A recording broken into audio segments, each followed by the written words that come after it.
Hello everyone, this is me, Ria. কার নাম মুখে নিয়ে ঈদ নষ্ট করতে চান না অপু বিশ্বাস।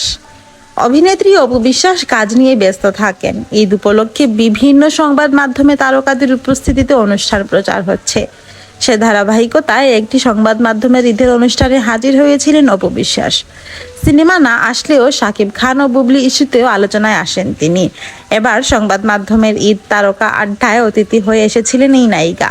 সেখানেও শাকিব খান ও তার মুক্তি পাওয়া তুফান সিনেমা নিয়ে বিস্তর আলাপ করেছেন তিনি, কিন্তু বুবলি ইস্যুতেই এড়িয়ে গিয়েছেন কথা। ভিডিওতে দেখা যায় বুবলি প্রসঙ্গে জানতে চাইলে অপু বিশ্বাস বললেন, ওই নামটা মুখে এনে ঈদের উৎসবটা মাটি করতে চাই না। ঈদের এই আনন্দের সময় ওই নাম নিব না। আমি তার প্রসঙ্গে কিছুই বলতে চাই না। অভিনেত্রী আরো বলেন, আমি এক অনুষ্ঠানে ওই মানুষটাকে পচা আলু বলেছি।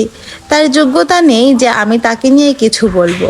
যার যোগ্যতা নেই তাকে নিয়ে কথা বলার যুক্তিও নেই।